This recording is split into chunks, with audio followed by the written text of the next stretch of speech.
السلام علیکم۔ کن اللہ تعالیٰ کے ایک چھوٹی سی کمانڈ سے آسمان اور زمین کا وجود میں آ جانا۔ سورہ بقرہ میں ہے بدیع السماوات والارض واذا قضى امرا فانما يقول له کن فیکون۔ اللہ تعالیٰ فرماتے ہیں کن ہو جا، اور وہ چیز ہو جاتی ہے۔ بدیع یعنی سرے سے پیدا کرنے والا، بغیر کسی اگزامپل کے، بغیر کسی مثال کے۔ آسمان اور زمین کی تخلیق کا منظر اللہ تعالیٰ نے سورہ اعراف میں کچھ اس طرح فرمایا ہے، آیت نمبر 54، ان ربکم اللہ الذی خلق السماوات والارض فی 6 ایام۔ بے شک تمہارا رب اللہ ہے جس نے زمین اور آسمان 6 دن میں بنائی۔ ایک اور جگہ سورہ سجدہ میں وہاں پر آیا ہے کہ زمین اور آسمان کے درمیان جو کچھ ہے وہ 6 دن میں بنائی۔ ایک دن یعنی جو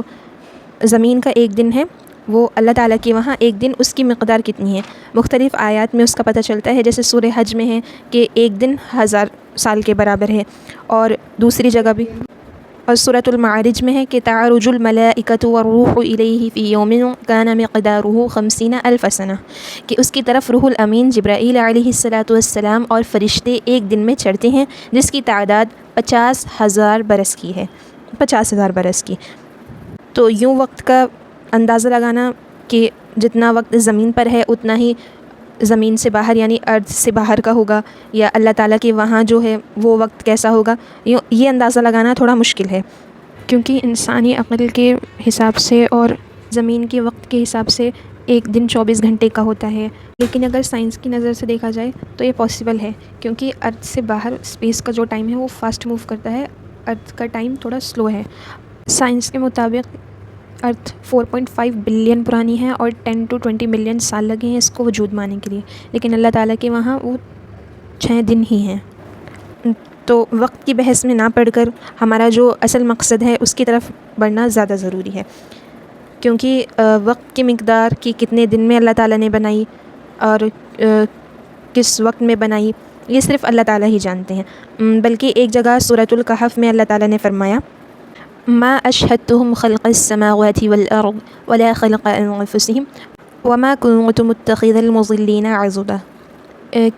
کہ میں نے انہیں نہ آسمانوں اور زمین کے پیدا کرنے میں حاضر رکھا اور نہ ان کے خود کے نفس کی تخلیق میں انہیں حاضر کیا یا گواہ بنایا۔ یعنی آسمان اور زمین کی جب تخلیق ہو رہی تھی اللہ تعالیٰ نے کسی کو گواہ نہیں بنایا، اور آگے ہے ولا خلق انفسهم، اور نہ ان کے خود کے نفس کی پیدائش میں۔ تو ہم صرف اندازہ ہی لگا سکتے ہیں، اصل مقدار اس کی سوائے اللہ تعالیٰ کے اور کوئی نہیں جانتا۔ ہمارا کام اس کی بحث میں پڑھنا نہیں ہے کہ وقت کتنے دن میں وہ بنی 6 دن میں یا کتنے دن میں، ہمارا کام ہے غور کرنا اور اس سے نصیحت حاصل کرنا۔ اللہ تعالیٰ نے سورہ ملک میں فرمایا الذی خلق 7 سماوات طباقا ما ترى في خلق الرحمن من تفاوت فارجع البصر هل ترى من فطور، جس نے 7 آسمان بنائے تہ در تہ، تو اللہ کی تخلیق میں کوئی فرق نہ دیکھے گا، پھر نگاہ لوٹا کر دیکھ، هل ترى من فطور، کیا تو کوئی شغاف یا یعنی کوئی فلو، کوئی اسٹرکچرل ڈیفیکٹ، کوئی دراڑ یا کوئی کمی نظر آتی ہے؟ آگے اللہ تعالیٰ نے فرمایا ثم ارجع البصر کرتین، پھر دوبارہ نگاہ لوٹا کر دیکھ، ثم ارجع البصر کرتین، مرتین نہیں ہے کہ 2 بار دیکھ، نہیں، کرتین تو بار بار دیکھ، بار بار نگاہ لوٹا، ینقلب الیک البصر خاسئا وهو حسیر، وہ تیری طرف خوار ہو کر تھکی ماندی لوٹائیں گی۔ ہمارا کام اس سے نصیحت حاصل کرنا ہے، اس کی بحث میں پڑھنا نہیں ہے کہ کتنے دن لگے۔ تو سورۃ الاعراف آیت نمبر 54 اس میں آگے ہے الذی خلق السماوات والارض فی 6 ایام ثم استوى علی العرش، پھر اس نے قرار فرمایا عرش پر۔ اور ایک جگہ ہے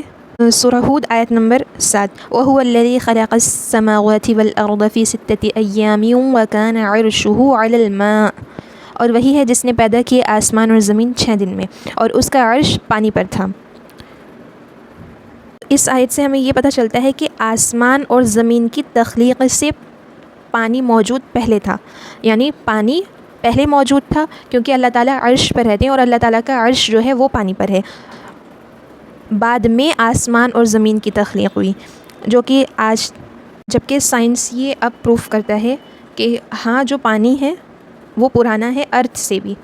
Yes, a larger portion of Earth's water is older than Earth itself, and some molecules even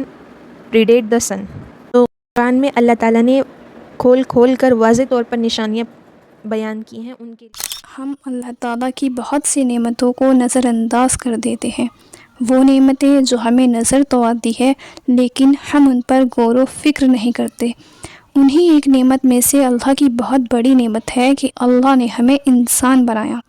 ذرا اپنے آس پاس دیکھیں اور غور کریں، اگر آپ کوئی جانور ہوتے جو نہ بول سکتے ہیں نہ اپنے آپ کچھ کر سکتے ہیں تو کیا ہوتا؟ اللہ تعالیٰ نے آپ کو انسان بنایا، یہ اللہ کی بہت بڑی نعمت ہے، اور انسان کو ایمان لانے کے لیے یہ کافی ہے کہ وہ اپنی تخلیق پر غور کرے کہ اسے اللہ نے کس طرح پیدا کیا، کس طرح اللہ نے آپ کو بولنے کے لیے زبان دی، سننے کے لیے کان، کام کرنے کے لیے ہاتھ اور پیر دیے، اور ان سب میں اوپر آپ کو دماغ دیا اور دل دیا جو سوچنے اور کام کرنے پر لگے ہوئے ہیں. اور جب ہم تخلیق کی بات کر ہی رہے ہیں تو اس وقت میں تھوڑا پیچھے چلتے ہیں، تھوڑا نہیں بلکہ اس وقت میں چلتے ہیں جب اللہ تعالیٰ نے سب سے پہلے آدم، سب سے پہلے انسان کی تخلیق کی، جہاں نہ کوئی انسان تھا، نہ شہر، نہ ملک، نہ زمین پر چلنے والا کوئی بشر. اگر آپ اس وقت ہوتے تو کیا دیکھتے؟ آسمان تھا، فرشتے تھے، اللہ کی مخلوق تھی، لیکن ایک چیز ابھی تک موجود نہیں تھی، انسان.